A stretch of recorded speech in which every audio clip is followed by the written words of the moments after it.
consumo de drogas en la población escolar entre 14 y 18 años ha disminuido en nuestro país en los últimos 2 años. A pesar de ello, la relación de los jóvenes con el alcohol, la sustancia más consumida, y con otras drogas o conductas potencialmente adictivas como los juegos online son muy preocupantes. 1 de cada 3 chavales de 17 años dice haberse emborrachado en los últimos 30 días. ¿Qué hacer?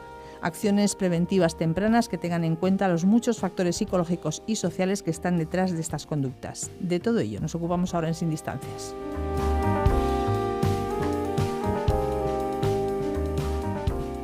Para hablar del consumo de alcohol y de otras sustancias en menores desde una perspectiva psicosocial nos acompañan Juan Antonio Moriano, profesor del Departamento de Psicología Social y de las Organizaciones de la UNED, con una larga trayectoria en investigación, docencia, desarrollo de programas y de acciones educativas y preventivas sobre adicciones en jóvenes y adolescentes. Juan Antonio, muchísimas gracias por tu presencia en Sin Distancias una vez más. Buenos días, es un placer estar aquí como siempre. Y también contamos con Daniel Lloret, profesor de Psicología de la Salud de la Universidad Miguel Hernández en Alicante, investigador, docente, realiza tareas de gestión y formación en diversos proyectos europeos y de cooperación internacional sobre drogodependencias. Daniel, gracias y bienvenido. Muchas gracias. Juan Antonio, datos recientes indican que ha descendido el consumo de drogas entre adolescentes y jóvenes en España, aunque estamos en niveles muy preocupantes.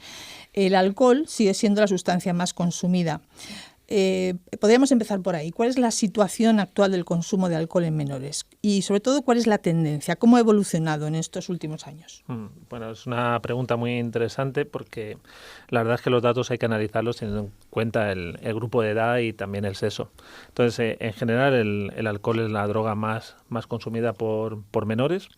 Por ejemplo, una vez en la vida, que es una de las medidas que utilizamos, el 78% de menores han consumido alguna vez en la vida y ese porcentaje va disminuyendo según vamos pidiendo por un periodo más cercano. Por ejemplo, en los 30 días baja al 66%, pero aún así es un porcentaje muy alto, ¿no? Porque estamos hablando de chicos y chicas de muy temprana edad. De hecho, el alcohol junto con el tabaco tiene la edad de inicio más temprana, que es alrededor de los 13 años. Y luego es interesante ver que la tendencia es que las chicas en los últimos años han ido igualándose a los chicos en el consumo de alcohol, incluso ya superan a los chicos en el consumo de alcohol, igual que pasa con el consumo de tabaco. Entonces, parece que cuando hablamos de estos datos y cuando vamos luego a diseñar programas de prevención, tenemos que tener muy en cuenta la edad a la que nos estamos dirigiendo, no es lo mismo 13 años que 18, y también pues tenemos que tener mensajes y programas destinados para chicos y también destinados para chicas. ¿Y esa edad de inicio qué significa en realidad de cara al futuro, la futura adicción o consumo abusivo de alcohol? Claro, la edad de inicio es un factor determinante porque cuanto menor es la edad de inicio, mayor probabilidad de que luego se desarrollen problemas de abuso y adicción. Por eso todos los esfuerzos que hacemos desde el campo de la prevención es en trabajar con menores, de trabajar con adolescentes. Incluso ya los programas están yendo más allá y están trabajando con niños de menos de 12 años, haciendo algún tipo, no solo ya trabajando el riesgo de consumo de sustancias, sino trabajando los factores de protección. Es decir, es muy importante también equipar, ¿no?, a nuestros chicos y chicas con herramientas que les permitan luego enfrentarse al consumo. Por ejemplo, con la asertividad, ¿no?, que sean capaces de decir que no, que pues sean capaces de salir con sus amigos, de estar en el parque y no consumir, con habilidades sociales, con empatía, pues con muchos factores psicosociales que van a proteger de que si consumen, que seguramente van a consumir, y esto ya voy adelantándolo a los padres y a las madres, que la abstinencia es una utopía. O sea, van a consumir, pero que ese consumo sea un consumo pues, poco frecuente y que no dé problemas de abuso y de adicción.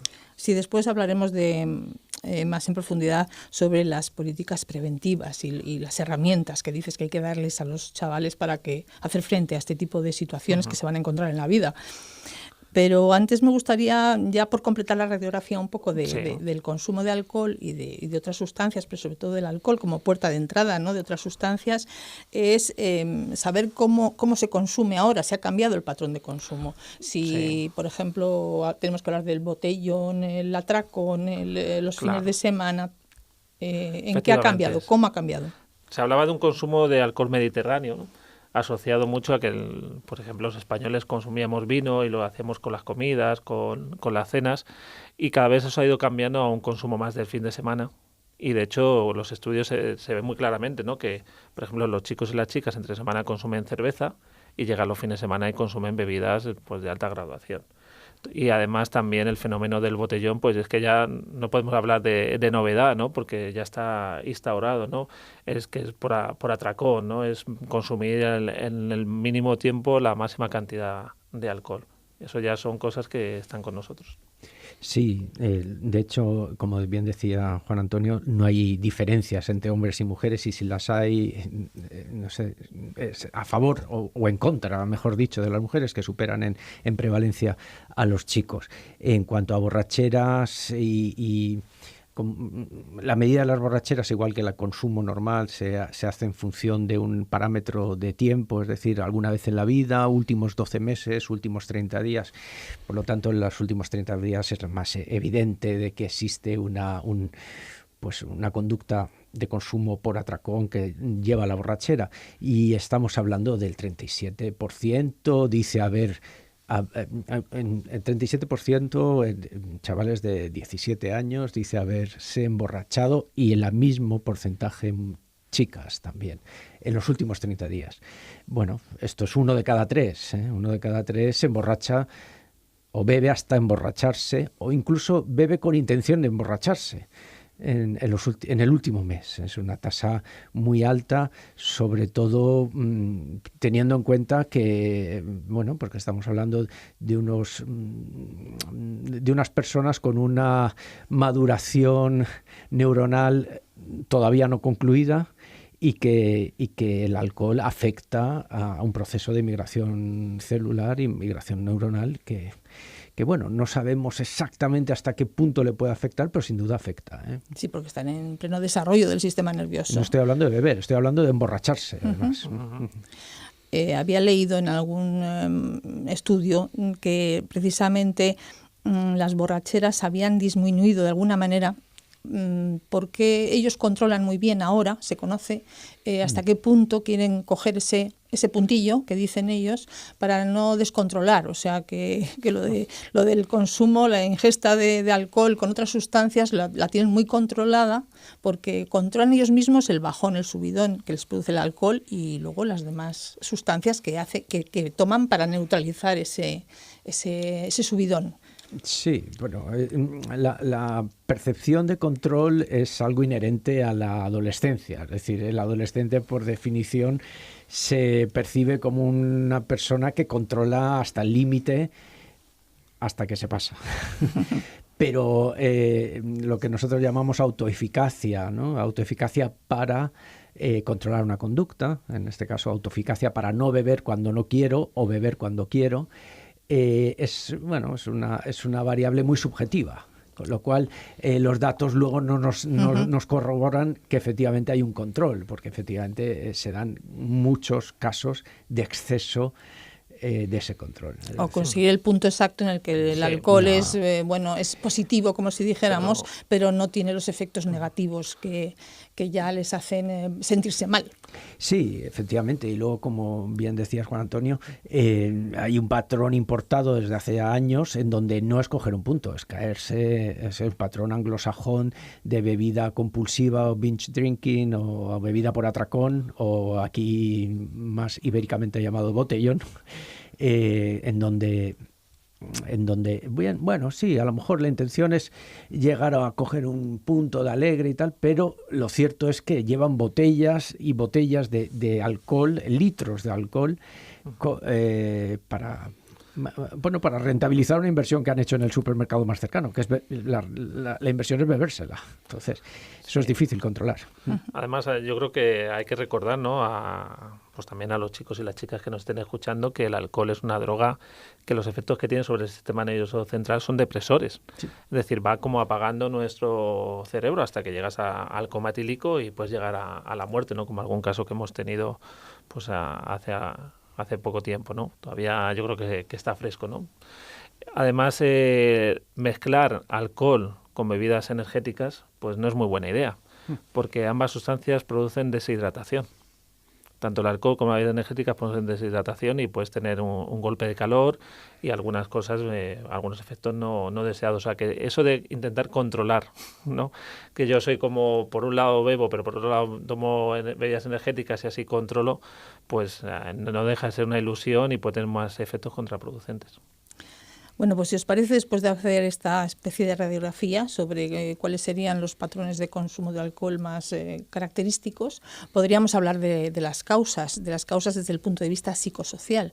Daniel, ¿qué factores psicológicos y sociales están detrás del consumo de drogas en general y del consumo de alcohol? Bueno, el alcohol tiene su peculiaridad al tratarse de una sustancia legal.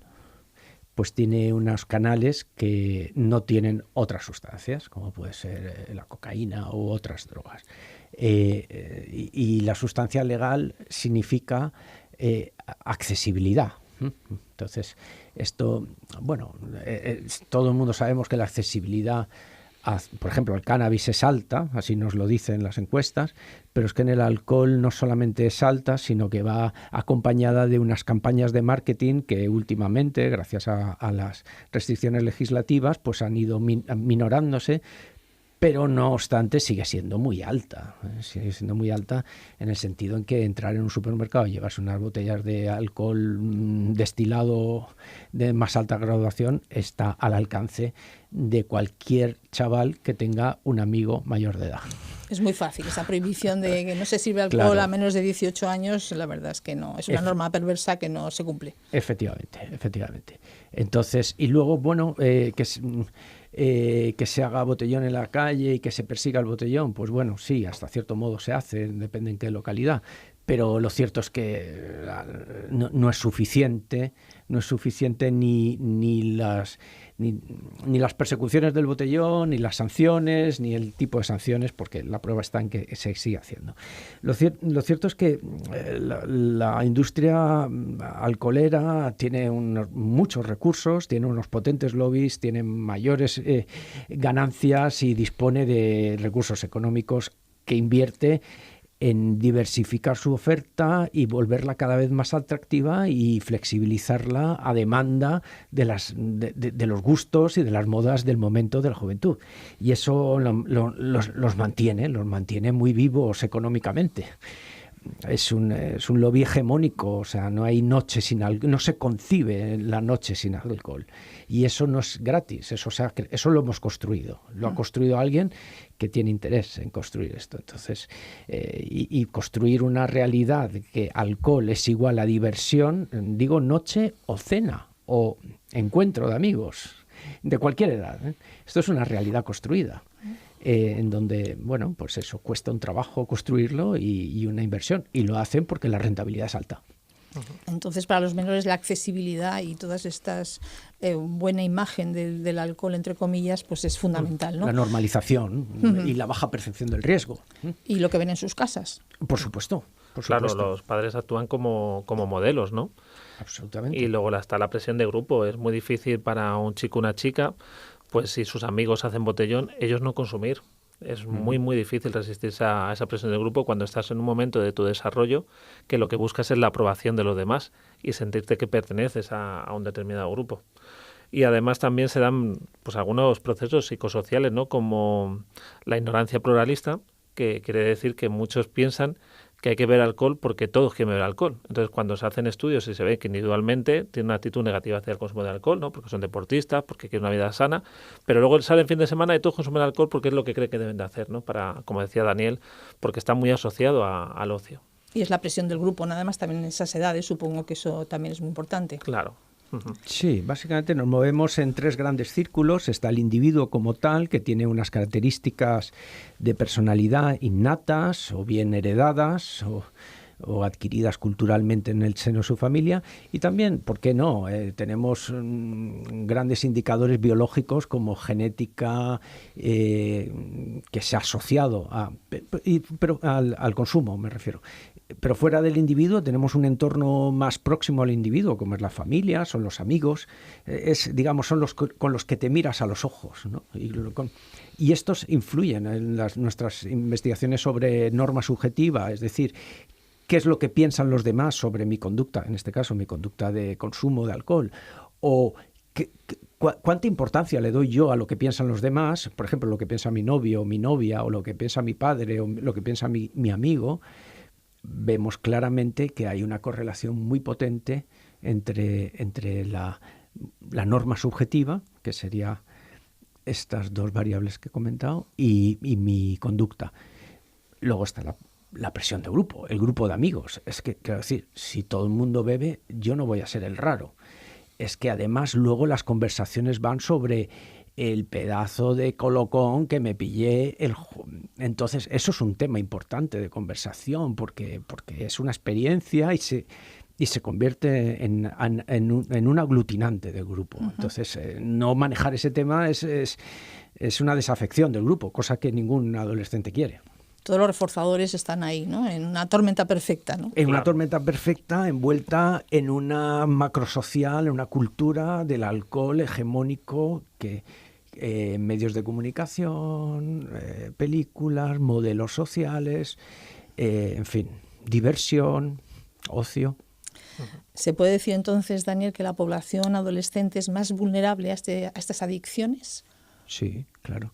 Bueno, la población adolescente por su idiosincrasia, por sus características de exploración, de conocer el límite, de búsqueda, de impulsividad también, además que son características buenas, ¿no? O sea, no cometeríamos un error aplanando la personalidad de un adolescente y convirtiéndolo en una persona que no tenga interés por conocer lo que no, el más allá. Tiene que ¿no? experimentar, por supuesto, claro. Uh-huh. Pero por eso también es, por un lado, a nivel biológico, en un sistema nervioso en formación, eso es vulnerable. Es más plástico. Uh-huh. Me gustaría que introdujéramos aquí otro tipo de adicciones que ahora ya están también ahí mismo, como aparte del alcohol, por supuesto lo que dicen las encuestas, pues está el tabaco y el cannabis como en tercer lugar, pero luego además tenemos que hablar de las adicciones al móvil, a internet, todas las derivadas de las tecnologías, y la de la adicción a los juegos de apuestas. Bueno, vaya panorama. Claro. Mira, bueno, podríamos linkarlo con el alcohol, ¿eh? Sí. Tenemos una pasarela del alcohol hacia allá. Sí. En la Facultad de Psicología hemos presentado una jornada sobre adicciones en la adolescencia que hemos realizado con el Ayuntamiento de Madrid, con Madrid Salud, en el que presentamos la prevención de un programa que hacen ellos en las aulas, centrado sobre todo en alcohol y cannabis, ¿no? Y hemos visto cómo, por ejemplo, la percepción del riesgo de consumo de alcohol es mucho más baja que la de consumo de cannabis. Incluso los accidentes de tráfico se relacionan más con el consumo de cannabis que de alcohol. Pero también a lo largo de la jornada pues han ido saliendo las adicciones comportamentales, que es a lo que te referías, ¿no? Adicciones sin sustancia, pero que cada vez están ganando pues más peso y la sociedad está más preocupada por ella, ¿no? Y ahí entonces entraríamos con el juego patológico, que ha pasado a considerarse una adicción, y los juegos de apuesta, y enlazamos con las nuevas tecnologías, porque los juegos de apuesta, sobre todo en adolescentes, son juegos de apuesta online. Y entonces yo creo que Daniel ha trabajado mucho en este campo en los últimos años y está haciendo estudios muy, muy interesantes sobre el juego de apuesta online. Yo creo que él nos podría contar algo, ¿no?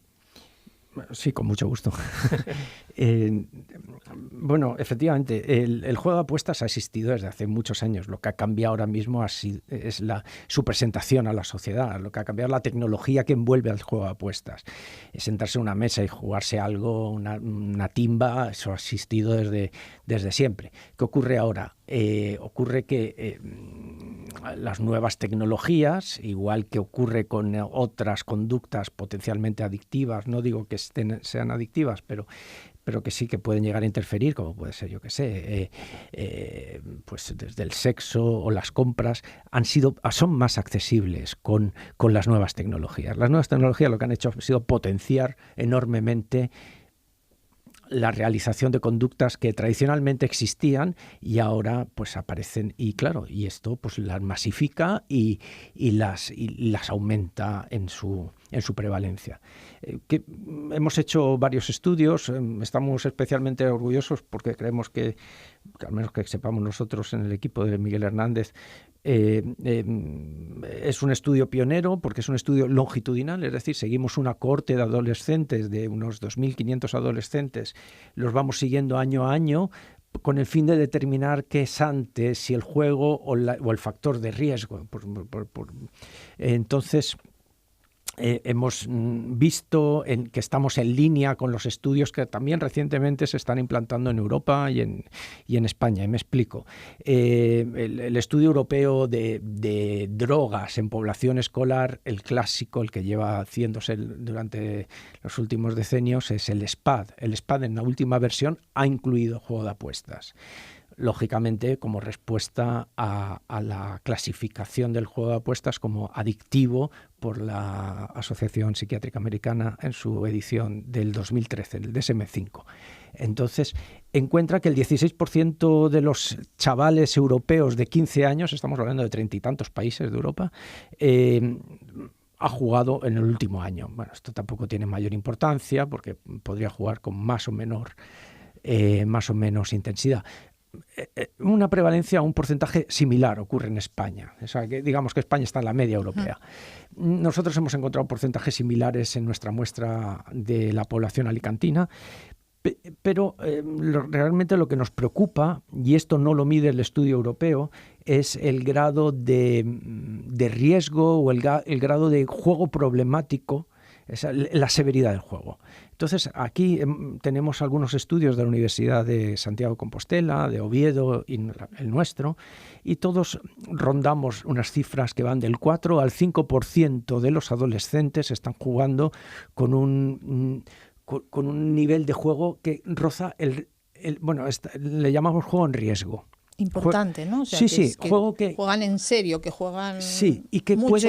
puede evolucionar a un problema que, digamos, han subido unos cuantos escalones en una escala de peligrosidad, y sin ser un juego todavía que tenga unas consecuencias detectables para su vida diaria, nosotros sí que lo podemos detectar a través de escalas, el SOX en concreto, que es un grupo de adolescentes, ya digo, el 5%, que está rozando el problema, está jugando a un nivel de severidad muy superior al que juega el 40%, que es lo que viene jugando, que alguna vez ha gastado algunos euros. No, sin embargo, estos ya están, en concreto, el criterio es que han contestado positivamente a 2 o 3 ítems de la escala.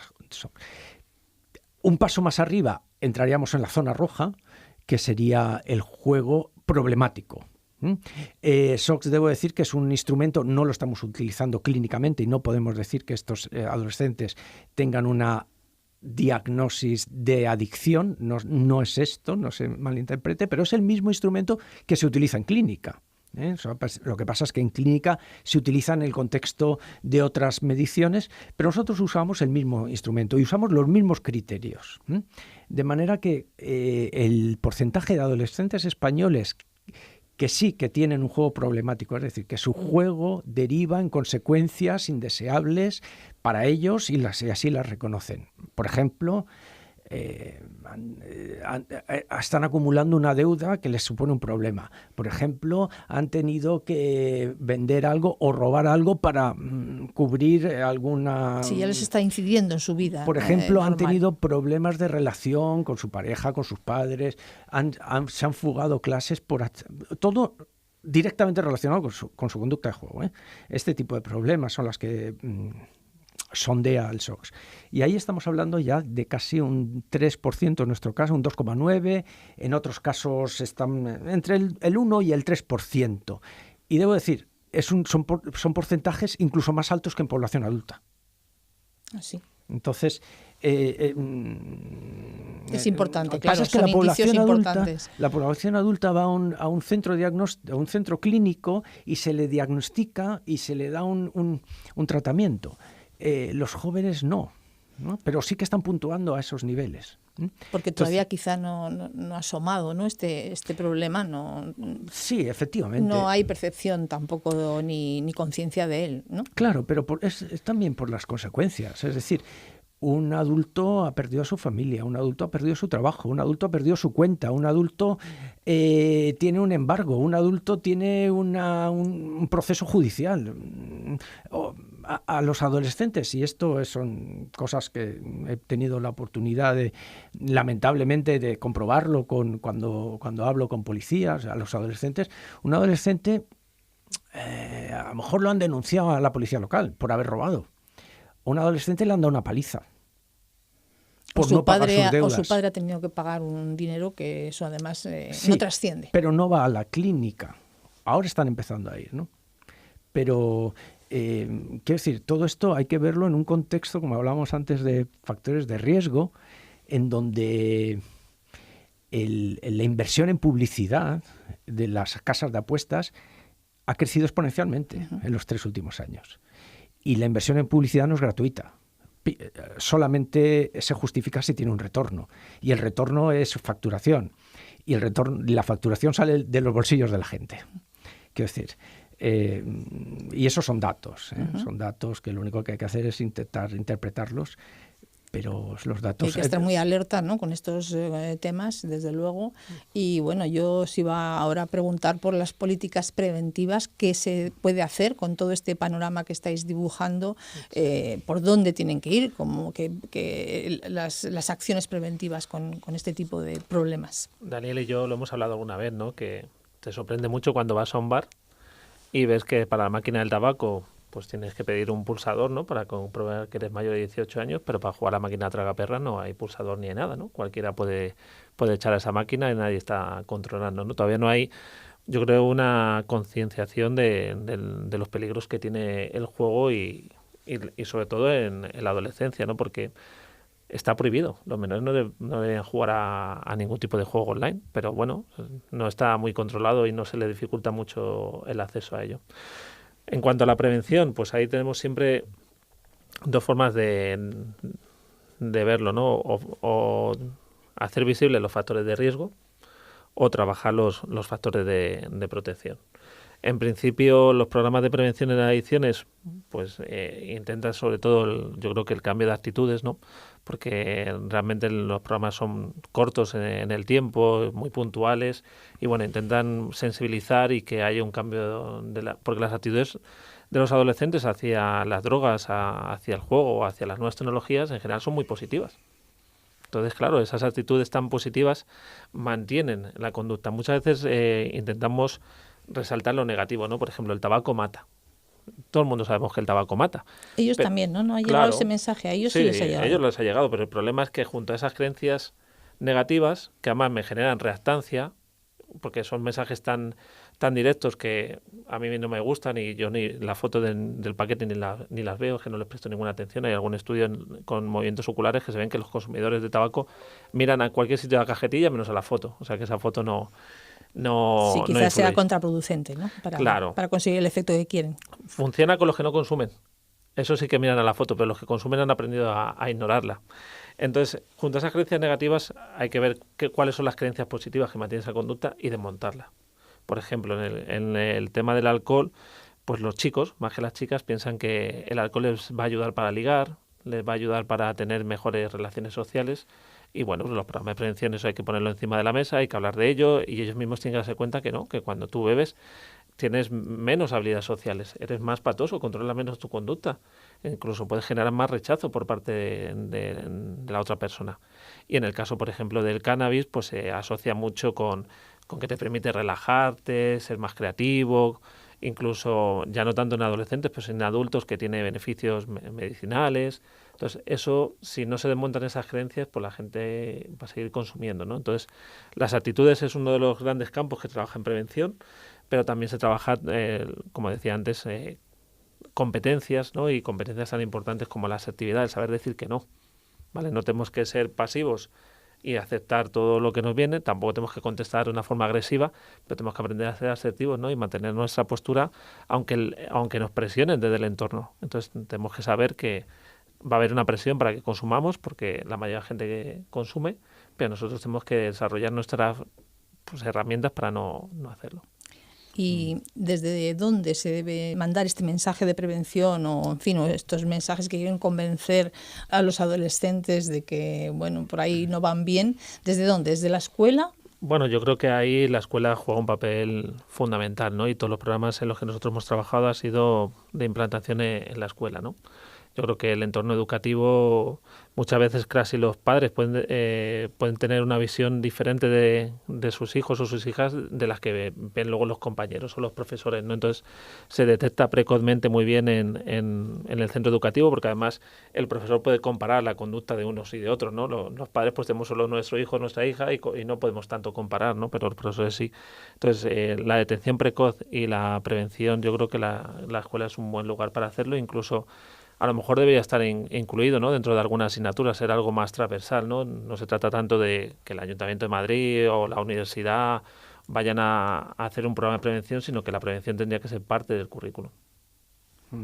Daniel. Sí, no, la escuela desde luego es el sitio idóneo para la prevención porque te permite una continuidad, bueno, nos gusta llamarlo cautiverio, en el sentido en que tienes a las personas en el lugar una disponibilidad, ¿eh?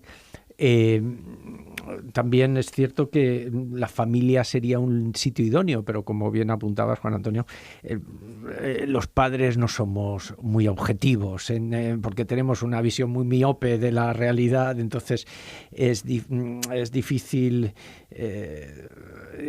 alcanzar a los padres también desde las escuelas de padres o desde los dispositivos hasta que los padres se ven sobrepasados por el problema.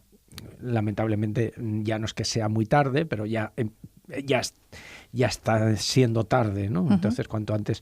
En eso sí que me gustaría dejar bien claro que a la hora de establecer, y lo hemos visto en nuestros estudios, a la hora de establecer una prevención cuanto antes mejor. Es decir, empezar antes de que aparezcan las primeras conductas previene la aparición de las primeras conductas, que de otra manera... Antes de los 13 años. Sí. Claro, la edad de inicio. Retrasar la edad de inicio es fundamental.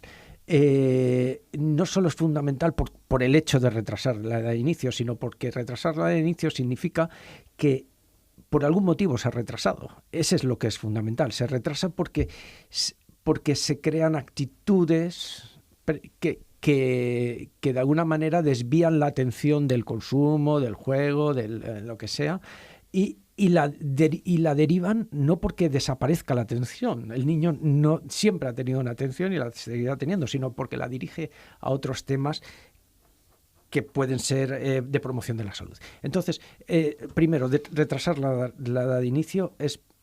Ya te digo, es fundamental. Y lo que hemos visto es que en cuanto aparecen los primeros, en juego, por ejemplo, en cuanto aparecen los primeros episodios de juego, la continuidad supera el 70%. Es decir, el 70% de los que han jugado alguna vez siguen jugando. No digo que jueguen con una severidad, no estoy dramatizando, simplemente digo que hay una... Repiten. Y claro, la probabilidad de que esa repetición se encrudezca y sea más severa aumenta.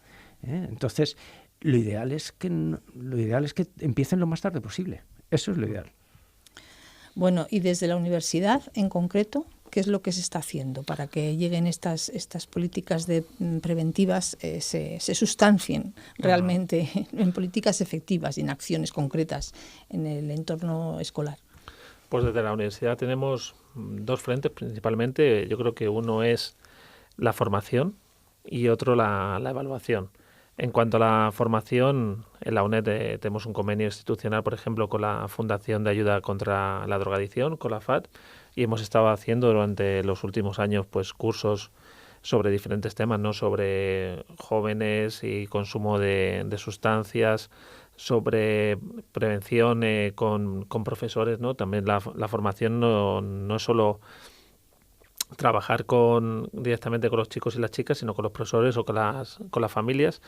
Hemos hecho un curso de nativos digitales, ¿no? para explicar también pues esa brecha generacional que a veces se da entre los padres o las personas más mayores y los adolescentes. Y creo que esa es una vía muy importante, ¿no? La formación y llegar a la formación también del profesorado. Y la otra vía yo creo que es la evaluación, ¿no? Hay muchos programas de prevención que se están implantando desde muchas instituciones, pero el problema, y Daniel puede hablar de esto porque él es un experto en evaluación, es que la mayoría de los programas de prevención no se evalúan. Entonces no sabemos si los efectos son positivos, son negativos o no tienen ningún efecto. Entonces, lo que hemos hecho ahora, por ejemplo, con el Ayuntamiento de Madrid es evaluar el programa que ellos tienen de prevención. Los resultados que han salido son muy positivos, entonces ellos ya tienen evidencia científica de lo que están realizando, pues funciona, ¿no? Y que el dinero que estamos invirtiendo, el dinero público, pues tiene un fin bueno, ¿no? Fundamental. Bueno, en todo caso, como siempre, estamos ante un problema de educación y de formación y de prevención. Sí. Pues muchas gracias, Juan Antonio Moriano, profesor del Departamento de Psicología Social y de las Organizaciones de la UNED, y Daniel Lloret, profesor del Departamento de Psicología de la Salud de la Universidad Miguel Hernández de Alicante. Muchísimas gracias por haber compartido con nosotros vuestros conocimientos acerca de este importante tema. Gracias a vosotros. Esto ha sido todo en Sin Distancias. Mañana más UNED en Radio 3 a partir de las 5 de la mañana, hora peninsular. Muchas gracias, buenos días.